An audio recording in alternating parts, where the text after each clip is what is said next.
Yeah, I used to be in the business. Oh, Joshua. Yeah. Hey, y'all. Hey, how's it going? Anthony's looking for some fodder. Yeah. Anything interesting? Talking points. I mean, you know, there kind of always is. I guess. I mean, if you're Never boring.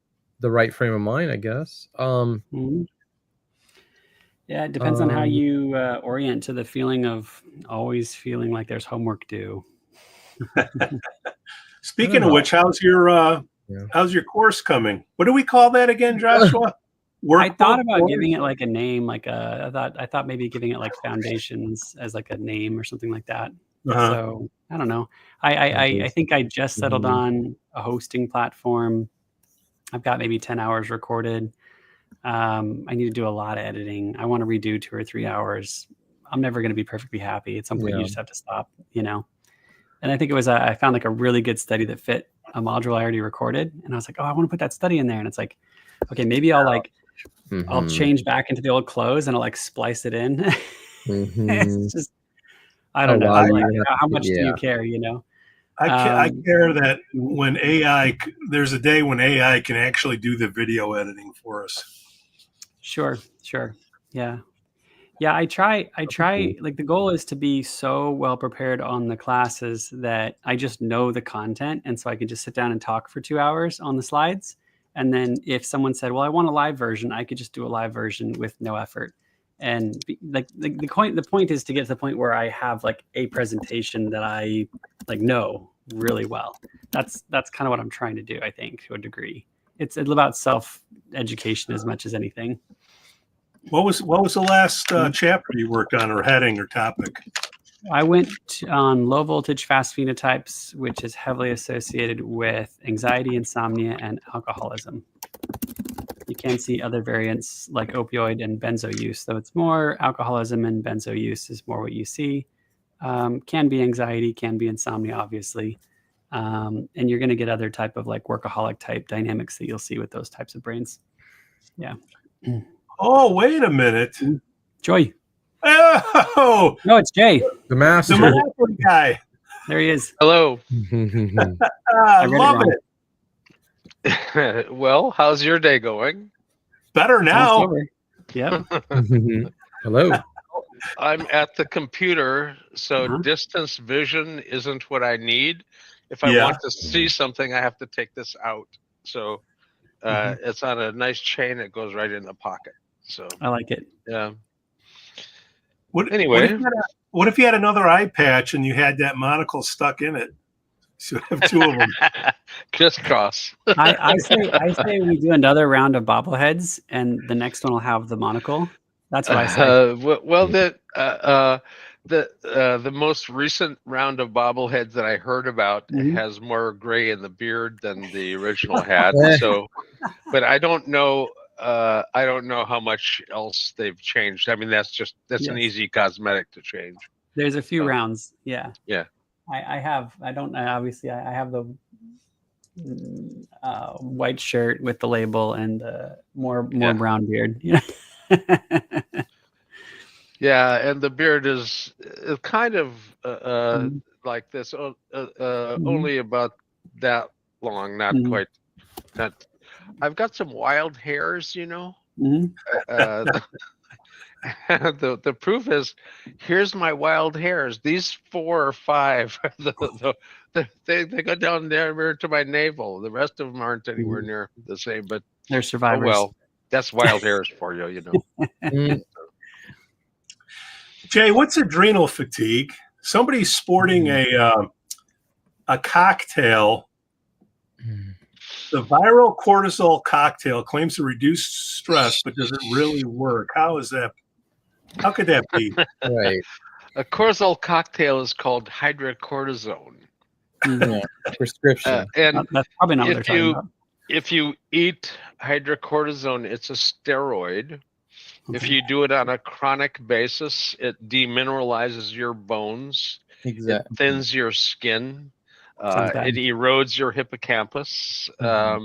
There's all sorts of things if you're taking it in a way that it shouldn't be provided. It dampens your immune system, response. So if you've got an inflammatory response, it's an anti-inflammatory, but you can't take it on a chronic basis without having a dependence on it. When you take a steroid, your endogenous ability to produce it is reduced. The ACTH, adrenocorticotropic hormone that makes you make cortisol, is reduced by the presence of hydrocortisone. So it's like taking thyroid compound stops your TSH from stimulating your thyroid to make your own. So if you stop taking it, boom, things collapse. And you know, I'm speaking from experience. I've been on hydrocortisone tablets for 34 years. You know, so they keep me alive, but I don't recommend them, and I take them as small a dose as I possibly can. If I'm on too much of it, I don't feel any pain, and I've earned the right to feel pain with all the damn things I've done to myself. So, you know, you cut 4 fingers off and have them put back on. When you don't feel that at all, there's something not right. You're on too much something's, you know, inhibiting what you're supposed to be feeling. Now, you know, torn rotator cuff, torn bicep, broken back twice, bad knees. I mean, this was my good hand, the one that had the 4 fingers cut off.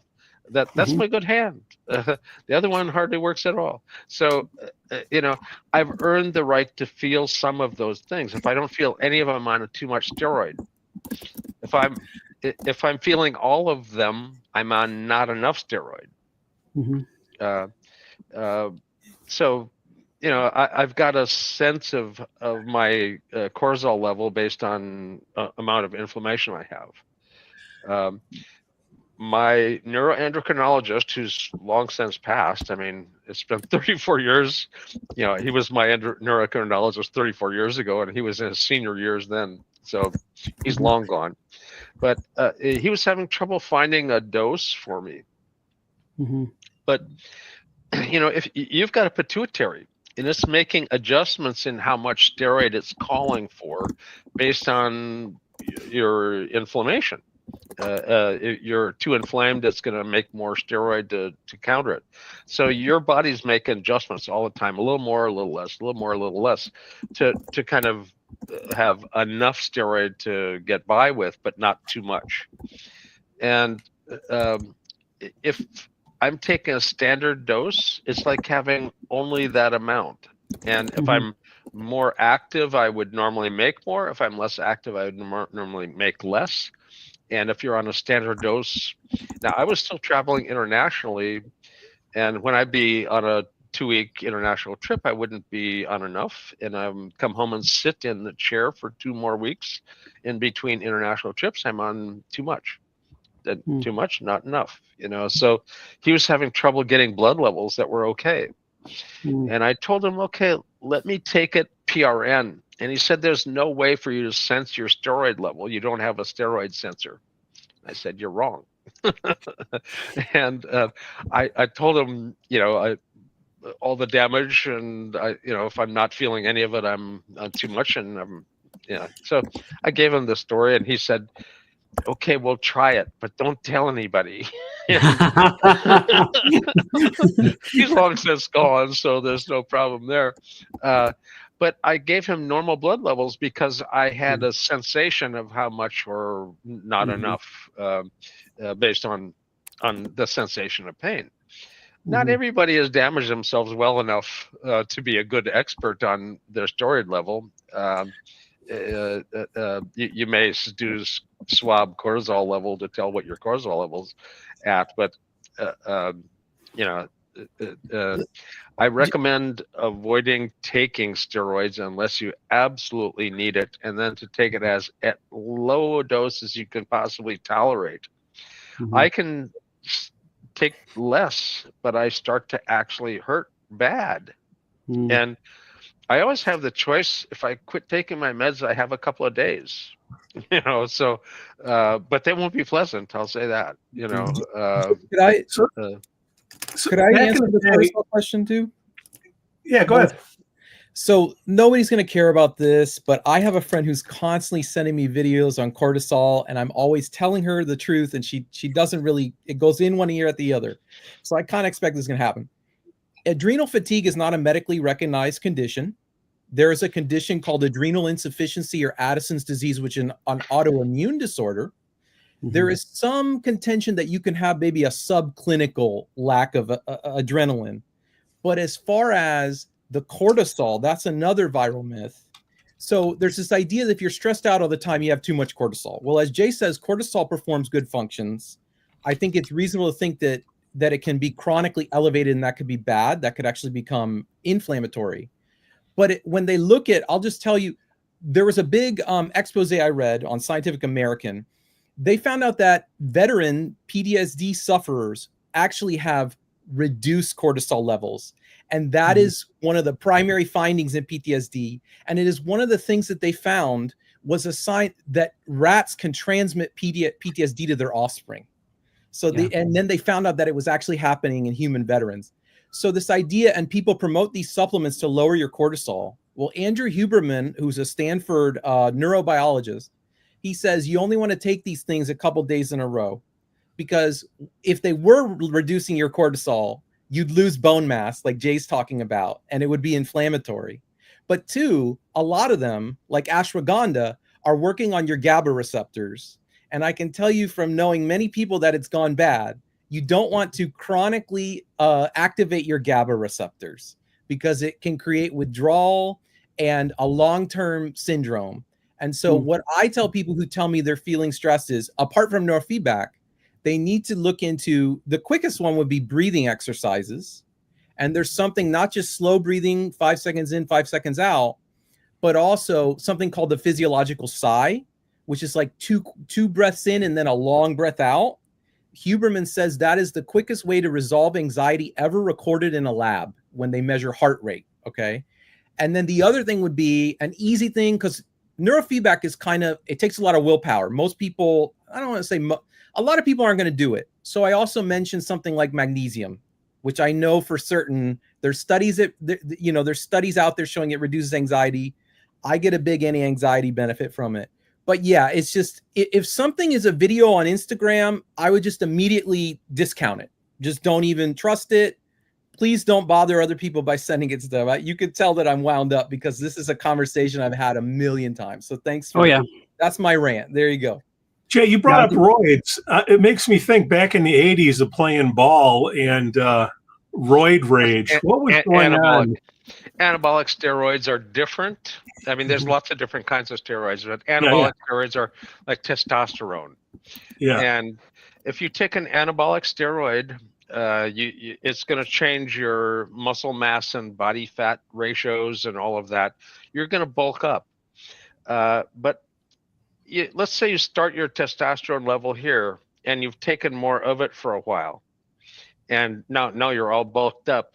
But now you're bulked up, but your testosterone levels are at an unreasonable rate, so you're going to get busted for it. So what do you take? Some female hormones to counterbalance the testosterone anabolic steroids? Hormones, So you can mess around with the hormones to try to not get caught, but at this point they're pretty good at catching you for the counter moves as well as they are for the abuse itself. But mentally, why am I going off the rails? Testosterone ends up being an energizer, and not everybody's got good energy.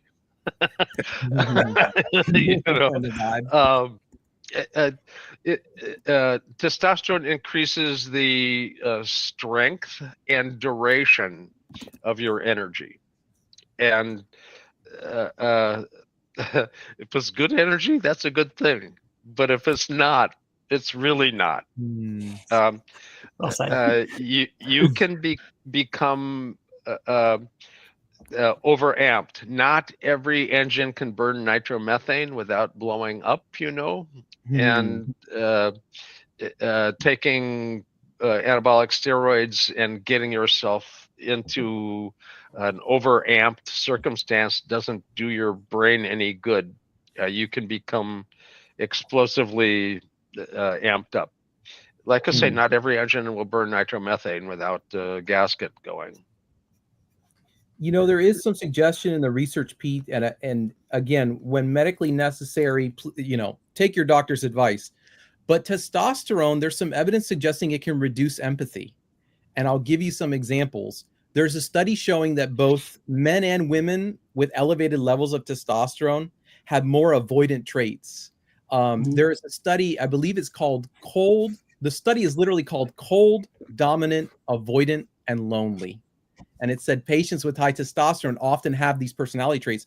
There's another study showing that people transitioning from female to male, so they're taking testosterone to become a male, they lose the ability to recognize emotion from faces. That ability becomes much worse. And so part of me, yes, I've heard how male-like. What's that, Jake? How male-like. Yeah, exactly. I mean, it's probably not a coincidence that we suck at emotions a lot of times. Well, you know that the male's testosterone levels will drop when the spouse is breastfeeding a baby. Oh, wow. Yeah. And for females, testosterone has antidepressant properties. Interesting. It's well published. So yeah, that's true. I'll write that down. Hey, Radar's back, and he asked a very important question, Jay. Will the presentations at Suicide Summit be recorded? They're going to be live streamed. And we last year, the very first recording had a little audio side of sound in the background that they fixed. But other than the very first presentation, all of them were really quite good recordings, good audio, good video. That the cut between the slides and the presenter's face and things like that is nicely done. It's not just a camera stuck on somebody and a camera on the screen. Good luck getting the resolution of what's on the screen and the little thing on the side. So, but I think they did a good job, and the live stream worked well. I personally think that the face-to-face is three-dimensional in a way that the 2D stuff just doesn't really have. It's called breaks. And you go to the break, there's the bar and the food and the camaraderie. You can step outside, get a little nature. If you're sick and tired of your challenge coins, you can try and skip them across the harbor. There's all sorts of activities going on, but they're going to definitely be recorded. The ones from 2 years ago with Dirk de Ritter and Martijn Arns talks are for sale for $50 a talk. And all the profit, I mean, every cent of that goes to students. So, don't feel like you're being ripped off. It's a donation to students, and you're getting a good talk. So, and you need to get around to it as far as donating to students. It's around to it. And they're big and heavy, and you don't want to get around to it in the back. That's for sure. So sounds like me. Yeah. What is pupil biofeedback? Oh, they're probably talking about feedback of pupil diameter. Radar's asking, have we heard of it? It's a control arousal level. Yeah. Your pupil diameter is relative to parasympathetic balance. Things that are of interest to you make your pupils get bigger. Obviously, brainstem hemorrhages can make you go pinpoint. I mean, there's all sorts of things that can change your pupil diameter, but just being interested in something gives you a bigger pupil. If you look at pictures of models, they touch up the picture by giving them a slightly larger pupil, and people at an unconscious level are more attracted to the same exact face with a larger pupil. They don't have any idea, looking back and forth, why I like that one more than that one, and I don't know why. And it's just the pupil diameter. So, if you're driving on the road and it's late at night and a cop pulls you over and he asks you to walk the line and he does that little thing, is that a pupil arousal, Jay, or what's going on there? I don't take tests. Never take the test. And I can't drive. Would you let me drive? Are you crazy? If your Uber driver gets pulled over and they do that with the pen, what's going on with the eyeball? In fact, what they're looking for is the smooth movement as you're tracking versus a jerky movement. Saccades, the horizontal saccades are a giveaway for drug use. So, you know, they're just looking to see whether you can track smoothly or not, and just go like this. You know, hold your head still, do it with your eyes, you know. So anyway, can you do pupil biofeedback by just looking in the mirror, or do you have to use an instrument? You know, the mirror is great for some things. If you're practicing gurning, you know, things like that, you need a mirror. But a mirror doesn't do anything for temperature training, and you need to feedback the signal you're interested in controlling. And you know, the mirror is a good analogy for what neurofeedback is and for what biofeedback is. It's an accurate reflection of what you're doing, so you can learn how to control it, like making faces in the mirror. You know, when I was a drug and alcohol counselor, I did carry around a mirror. It was one that was safe, like it was like more plastic than glass because they would try to kill you. But the mirror was very useful therapeutically, and it's hard to describe how useful that really is for people who weren't present and weren't seeing that. But like that little bit of feedback about facial expression, sometimes I just hold it up and say, "What's this person feeling?" And they would be surprised. You know, it's a very interesting tool. Feedback is an interesting thing. At the state hospital, we set up videos at admission, and people would be admitted in, you know, total drunk, disorderly, you know, combative, spitting, you know, and a few days later, you know, they're calmed down and they're in total denial of what they were like when they came in. And you put that video on and show them exactly what they were like, and they're usually mortified. Yeah, oh my God, you know, if I could, I'd smack that guy, you know. So, you know, so. Jay, the pupils control your occipital alpha, do they not? I learned that in Yuri Kropotov's book, that focusing visual effort reduces posterior alpha and relaxing your vision increases it. In fact, that observation goes back to Thomas Mulholland, way back in the late 60s, early 70s. And he was trying to dismiss alpha training as oculomotor mediation. Yeah, there's nothing to that alpha training. It's just all, it's something you do with your eyes, you know. So, it's a little more than just something you do with your eyes, but your eyes and visual engagement can end up changing your alpha. Les Femi, who's passed a few years ago now, out of Princeton, and his partner Susan Shore. And Les and Susan were famous for frontal alpha training. They would train you to make lots of frontal alpha and have an open focus. So if you have a lot of frontal alpha, it's the stage just before you're dozing off and you're not focused. It's open focus. And they use it in counseling, in relationship counseling. And they would have the alpha being displayed for both people. And if your frontal lobe desynchronized, you were not listening with an open focus. You were focusing or analyzing. You weren't just taking it in. And an open focus can't focus. An open focus can absorb. It's the cognitive process of a sponge.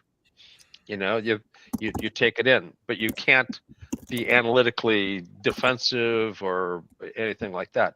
So in couples therapy, it was very sensitive to the interactive state between them, and it you know, it worked very nicely. And they Back in the 1970s, Les Femi had a 5-channel phase-sensitive alpha trainer.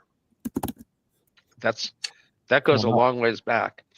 Very few of them still around. I hear that Dr. Velkoff, who owns the Drake Institute in LA, still has one of those old devices. He was trained under Les, and goes, well, he goes way back in the field too. Anthony, can you take care of Triona? Triona was asking for more discussion on anxiety and neurofeedback regarding panic. She's in the amygdala. She talks about tempo protocols, T4 to P4 protocols, any various patterns of panic between the right and left hemisphere. There you go. Good question. Well, let's try to answer it then. Huh? Yeah. There's a difference between just anxiety and anxiety with panic. If you look at the background incidence of paroxysmal epileptiform content in the population is 3%. If you look at anxiety, it moves up to 12%, which doesn't sound like much. I mean, 12%, but it's a 400% increase. But look at panic. It's 30% of panic has epileptiform paroxysms. So, panic is a worse thing than just anxiety. It's not just anxiety, times 2. It's a change in kind from just being anxious. Anxiety can be driven by the right temporoparietal junction, which perceives emotion. So imagine that you can't perceive emotion. You're plunked into the middle of a milieu, a sociological milieu. All of the emotion going on around you, and you can't read it. How's that make you feel? Is that person looking at me happy or sad? Are they making faces at me? Are they making fun of me? What's going on out there? You cannot tell. That's an ambiguous circumstance, and it's anxiety producing. So social anxiety can be induced by not being able to perceive your social milieu.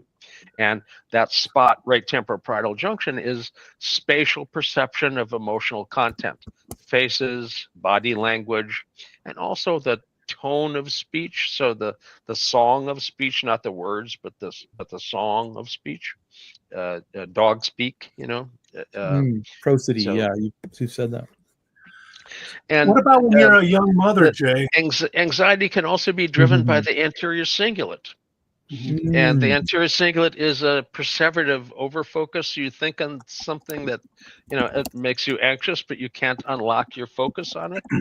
Oh my goodness, taxes. Ooh, well, it's January. What are you thinking about taxes in January for? So, but you're overfocused on it, and you can't let go of that stuff. So you're locked on. And the cingulate is supposed to give you cognitive and emotional flexibility. When it's not working, you can be stuck, and you can be stuck at the reward deficiency syndrome. You can be stuck on or stuck off. Stuck off as anhedonia, lack of initiation, procrastination. Akinetic mutism is a logical extreme. Locked on is obsessive compulsive, perseverative, and addictive. Stuck on. So, Jay, what about moms when they take Botox and they got kids and the kids can't read the mom's face? What's going on there? Well, first of all, what are they spending money on Botox for? What a waste of money. And you're risking paralysis. If you get Guillain-Barré syndrome symptoms, then come back and tell us. What are you going to do if we do? Well, just tell us. We can't do anything, but we want you to tell us. I can't tell you. Botox can migrate. Whoa! I wanted to have a smooth forehead, but I didn't want to have the side of my face hanging down. So, it's botulism toxin, Botox, and if you're into botulism, it's gas station sushi. Yeah. good probability that can that's all swollen up. Yeah, give me that can of beans over there. Botox is literally paralyzing the muscle with a toxin, and they try to keep it just for the muscle that they're doing it in. So they use small amounts and target the muscle, but it's paralyzing of the muscle. So you can't be a Hollywood star and not be able to emote. So it's Botox is not a Hollywood thing at all. It's sold as though it is, and there are probably a lot of aspiring people that are never going to make it. The 98% that aren't going to be in the top 1%, and the 1% that's close. So anyway, But if you're a kid and your mom was on Botox, doesn't that mess you up? Doesn't that give you anxiety? There's no connection to the mom. If you can't judge facial expression, it cuts down on the ability to judge maternal's intent. So it's like you wouldn't hire the starlet in Hollywood, but you're stuck with her as a mom. So it's not a good outcome. Hollywood has a better solution. Dr. Hubbard in San Diego bought applied fMRI machine for teaching people how to control their anterior cingulate, and he sold that a drug in order to afford to buy that MRI. The drug that he sold was a regular drug that anybody would have known about. It's a sympathetic blocking agent, and you can inject it and it'll block the sympathetic activity, the sympathetic nerve activity for the cell. The motor neuron isn't run by the sympathetic nerve, it's run by the motor neuron. But the muscle tone is held by the sympathetic nervous system, the muscle spindle, not the muscle fiber itself, but the muscle spindle. They're about the size of a grain of rice, and if you have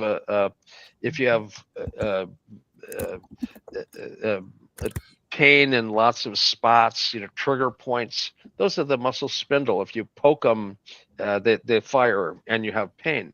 So fibromyalgia has multiple spots that are muscle pain, and they're sympathetically driven by the muscle spindle. Well, all you have to do is be able to find the muscle spindle and apply some of this sympathetic blocking agent, and it would work.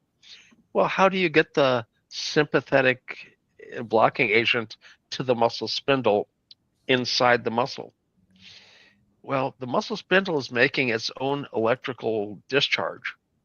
So you wire up a syringe and just have the tip of the needle as an electrode. And you can stick that syringe into the muscle, and when you hear it fire off because it's hooked up to a speaker, it goes, that rapid firing, that's the muscle spindle. And you go tap on the end of the syringe and you paralyze the muscle spindle. Not the muscle contraction capability, but the muscle tone will relax. So you've got a way to get rid of the excess muscle tone without paralyzing the face. It's way expensive because you got to have a freaking neurologist on the other end of this damn needle. And they're expensive. The drug is cheap, the syringe is cheap, but he sold it after the second level of FDA trial, and he sold it for $10 million. A regular drug, all I did is hook up the syringe as an electrode and put it in the right spot, and you could apply the stuff.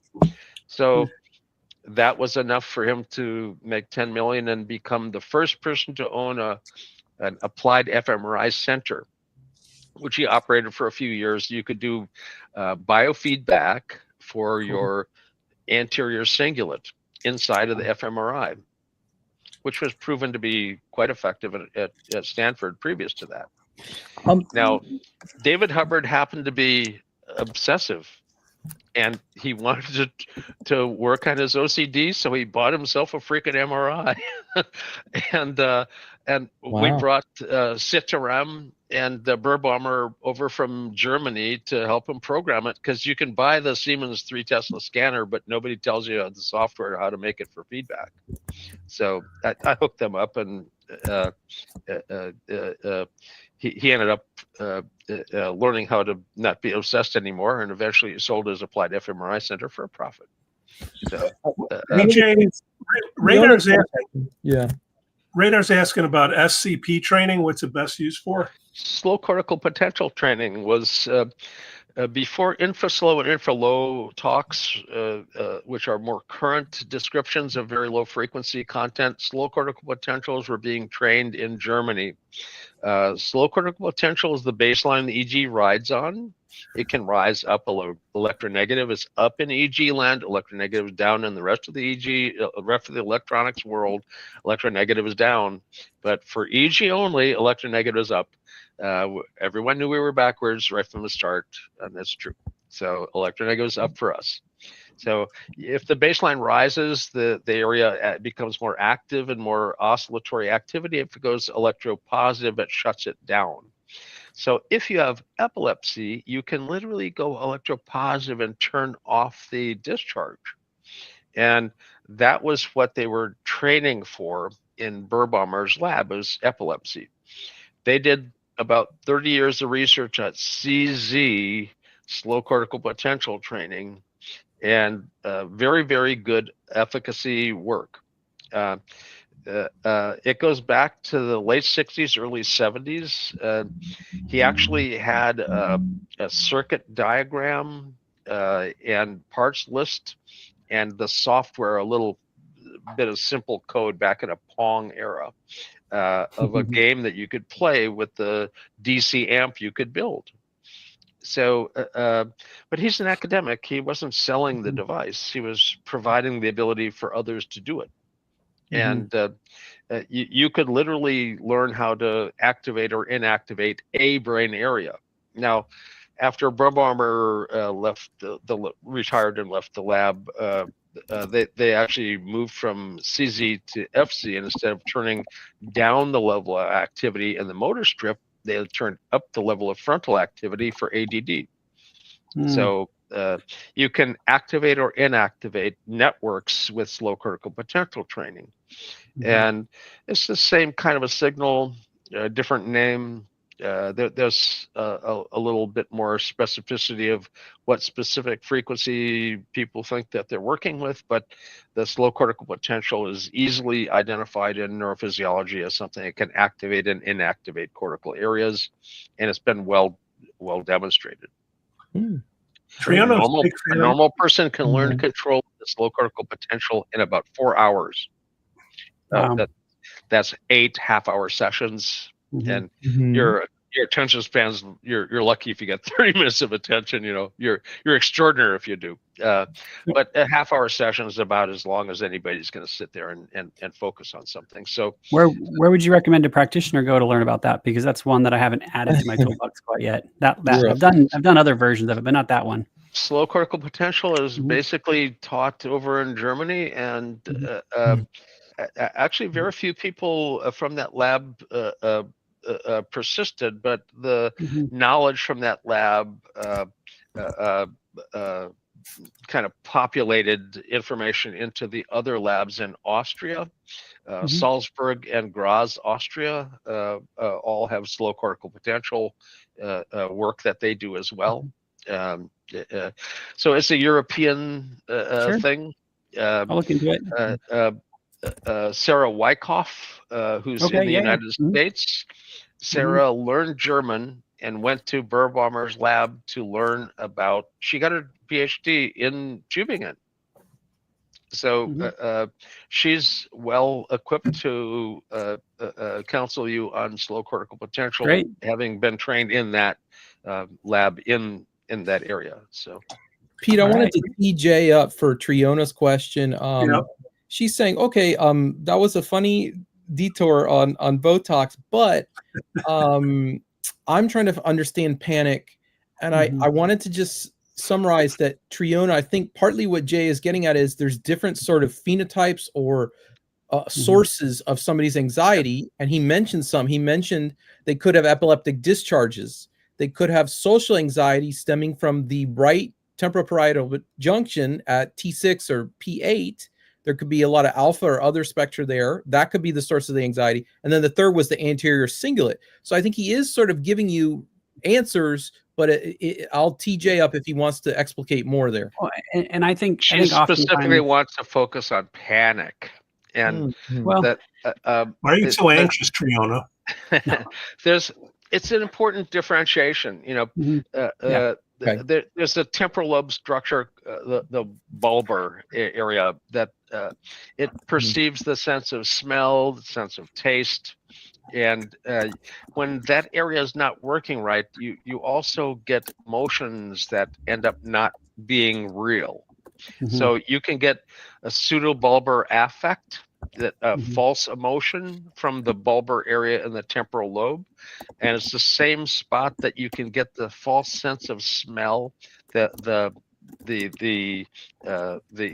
uncus is a spot right there. The uncus can give you an aura in seizures where you get a false smell. Oh, what's that rotten smell? It's never roses. I mean, whatever the smell is, it's always the worst smell. It's rancid. It's putrid. It's, you know, it smells worse than anything I've ever smelled. But it's never roses, you know. But that area, when it has a discharge, gives you a false smell or a false emotion. A fit of rage, a fit of anger or fear or anxiety. And when that area is involved, you can end up having an out of control emotion, which, and anxieties, you still have some control over your anxiety, but panic, good freaking luck with panic. You know, that grabs you. That's a limbic bandito that hijacks the cortex anytime it wants. Boom, the cortical control is gone. Once it takes off, you're hijacked. So you need to learn how to wind down the likelihood of the discharge happening. And pseudobulbar affect usually ends up having discharges that you can see in the EEG in the temporal area that can be quelled with central to temporal, CZ to the temporal, or intertemporal work to stabilize the cortex. The slow cortical potential, infra-slow, infra-low frequency, a lot of it is done interhemispherically, temporal to temporal. I have to suggest one thing to the people who describe the model. T3 to T4, they talk about it going through the corpus callosum. It doesn't. It goes through the anterior commissure. Get your anatomy right. The model's perfectly fine, but you got to describe the pathway with a real path as opposed to an imaginary path. But the model's fine. I mean, it's still interhemispheric, and it goes through a pathway to hook them together between hemispheres. It's just that for the mid-temporal to the anterior temporal goes through the anterior commissure, not through the corpus callosum. The way posterior portion gets to the corpus callosum, but not not T3, T4. I've always understood panic to be essentially almost like I use the colloquial term instability that is often seen on top of another anxiety dysfunction. So you have this maladaptive anxiety, and then the instability propagates panic out of it. And I see that in the the AAPB efficacy manual, that we do have an efficacy of 5 out of 5 for panic. And I'm not surprised, because I see great clinical outcomes for panic. But I think clients are constantly shocked at how, when the panic is resolved, there's still an underlying anxiety, and that those were actually separate mechanisms. And they weren't expecting that. They never are. Even if I warn them, they're always a little shocked.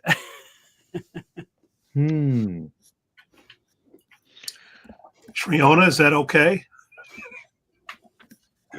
Do we answer your question? Does T3, T4 hit the brainstem? Okay, if we're talking about networks, it just takes another couple of jumps and anywhere gets to anywhere, you know. So is it hooked to the brainstem, or does it hit the brainstem? But T3, T4 doesn't go down through the brainstem to get up to the other temporal. It's a cortical pathway that goes through a commissure. So it's not going down to the brainstem to get to the anterior commissure. There are networks that end up having brainstem in them. A lot of them are you have a rising sensory pathway. That's the lemniscal pathway. That's going to take a sensory stimulus up to the cortex, and at the brainstem, there's collaterals into the brainstem off the lemniscal pathway that forms the extralemniscal pathway, and that's the ascending reticular activating system. So your brainstem has a lot to do with your arousal level, which regulates vigilance level, your level of wakefulness and vigilance. That's a lot of brainstem function. Your brainstem produces norepinephrine, and that regulates a lot of your alpha frequency, and that changes your arousal level. So there's a lot of things that have brainstem that are important things. Alpha frequency, amount of cortical beta, gross vigilance levels, whether your state is more vigilant or less vigilant. But the brainstem isn't necessarily directly part of the temporal to temporal, intertemporal training. The brainstem can change cortical function by changing arousal level and stuff, but it's not, the T3, T4 circuit doesn't drop down through the brainstem. The thing that I was getting at with Triona, and maybe with radar too, is the idea of finding out where that panic is really coming from. And maybe instead of saying, I think my problem's in the brainstem, like trying to look at the EEG and figure out where it's at. And, Triona, I get a sense you're using a system. I think you said something related to Z-score. And if that's not, these gentlemen are better able to speak, but maybe if you're still not finding the source of the problems, maybe more training is in order. Maybe Jay or somebody else can speak to that. Well, Z-scores are an important aspect of identifying how far from normal you may be, but it's a statistical normal. It's not necessarily a clinical normal. It's a different concept entirely. Clinical normal is the minimal Mahalanobis distance for your multivariate. That's how close to normal are you in a whole bunch of measures. That's a clinical normal. But every single univariate measurement that you take ends up being univariate, not multivariate. And so you're looking at how big something is here, not the pattern of things in across multiple sources. So a lot of what we do, people have a kind of a simplistic model of, I'm going to take this frequency, I'm going to make more of this frequency. Like they have an equalizer in a sound studio. I'm going to make more of this frequency. All the other frequencies going to stay right where they are. No, they're not. Not generally. They're all hooked together with rubber bands under the panel. If you move one, all of them start bouncing around in their own way. So it's not a linear system. You can't move one thing and one thing only like it's an equalizer. The only time that ever happened was I was doing a study for Kaiser Permanente, and it actually came out that way. And I was mind boggled because it's like everything was exactly where it was except for what we trained went up. And that was and what we trained went down, what we trained went up. And that was the only time I ever saw it do that, was during the study for Kaiser. And it's like, geez. What'd you train out of curiosity? We do have some effects that are directly related to what we're training. If you're training something to be suppressed, generally it's going to be suppressed. If something is being trained up, it's usually going to be enhanced. There's some things that at rest don't look like they're any different, but on a task they may be. So not everything shows up on the resting state EEG. You've got to be aware of that. There are a lot of people who think that, if it's happening in consciousness, it's going to be easily visible in the surface EEG. Well, I'd love that to be the case because I'm into EEG, but EEG isn't MEG. We see surface stuff. MEG sees 3-dimensional X, Y, and Z. We get radial current source. So we're really limited with EEG. But it's one of the best limited signals we've got. What are you going to use? Functional MRI, where they have difficulty with replication, and the famous dead salmon study, where they put the students come up with this study. They're going to expose people to pictures of emotional content and not emotional content, and to kind of show what they're going to be doing, they go across the street and buy a dead salmon, whatever the kind of salmon you're going to buy in the store. It's a dead salmon, of course. It's a dead salmon. Definitely dead. You don't buy live salmons in the store, you know. So they come back with this salmon who's deceased previously, and they put him in the scanner, and they start to show the pictures, and they do the analysis, and they show brain activity in a dead salmon. Well, that's because of your analysis. It's not because this dead salmon had a response to the freaking picture. So it's a famous failure of fMRI, and it looked as real as can be. It's like any other fMRI image. Oh, there's a red spot here. It's bold, blood oxygenation level. It's more related to the slow cortical potential than any oscillating EEG signal. They correlate it with EEG because EEG is correlated with slow cortical potential, you know. But it's a direct relationship with blood oxygen level, and that's not EEG. That's the slow cortical potential. It's the baseline the EEG rides on, more of and less activity. But you're smearing time in an fMRI as well. So not only do you have a signal you can't necessarily trust, but you have to have the signal for a whole bunch of seconds in order for you to get an image of it. So the default mode system, the default mode network, the resting state network is posterior cingulate, temporoparietal junction on both sides, and the anterior cingulate. And in an fMRI, it looks like that 1, 2, 3, 4 spots, they're all right there. They're all part of this network that's at rest. But if you look at it with EEG in millisecond by millisecond by millisecond, the brain will hold one pattern for about 82 to 84 milliseconds, and then it will switch to another pattern.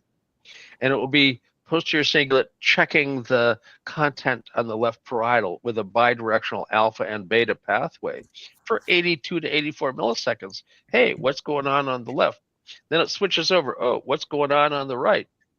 Again, 82 to 84 milliseconds, and then it switches again. It goes from the back to the front, but nothing comes back. It's just unidirectional to the front.